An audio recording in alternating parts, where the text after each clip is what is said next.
বন্ধুরা, আসসালামু আলাইকুম।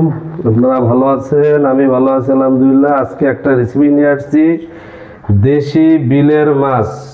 কালকে সন্ধ্যায় জাল পাচ্ছিলাম, সেই জালের ভিতরে আমরা দেশি মাছ পাইছি। এই যে কই মাছ, বাইলা মাছ, কই মাছ, পুঁটি, ট্যাংরা। এখন এগুলা দিয়ে আমরা দো পেঁয়াজ করে আমরা এটা ভাজি করব, তারপরে মশলা দিয়ে আবার কষাইয়া রান্না করব। তো বন্ধুরা বলেন তো, এই মাছগুলোর দাম কত টাকা হতে পারে? কমেন্টে জানেন। এখন আমি তেল দিয়ে দিলাম, একদম খাঁটি সরিষার তেল, এই সয়াবিন তেল দিয়ে দিলাম। এই দেওয়ার পরে বিশাল কই মাছ, রুই মাছের কায়দায়। তারপর দিলাম বাইলা মাছ, এই যে বাইলা মাছ দিলাম।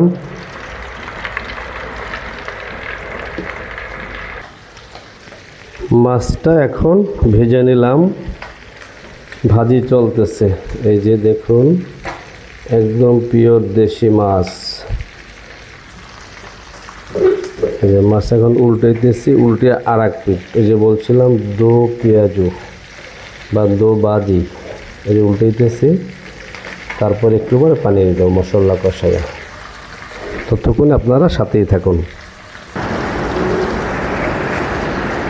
হ্যালো বন্ধুরা, মাছ উল্টানো শেষ। মাছটা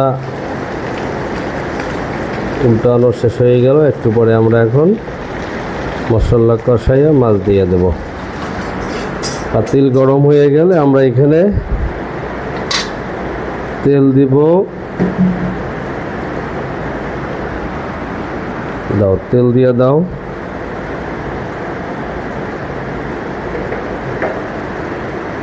এরপরে এখন আদা দিলাম,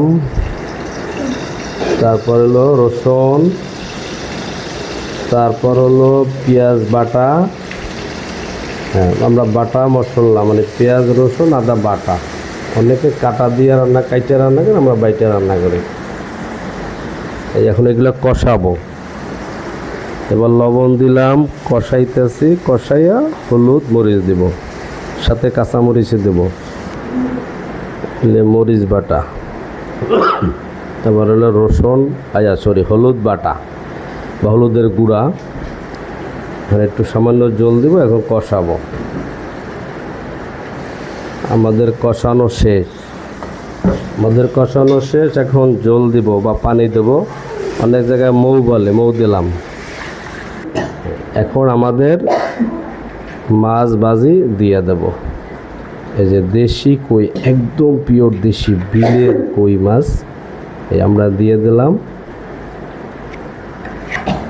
এখন জলের ভিতরে মাছ দিয়ে দিলাম। এখন একটু নাড়া দিয়ে হালকা আগুনে রান্না করব। সিদ্ধ হলেই উঠিয়ে ফেলবো।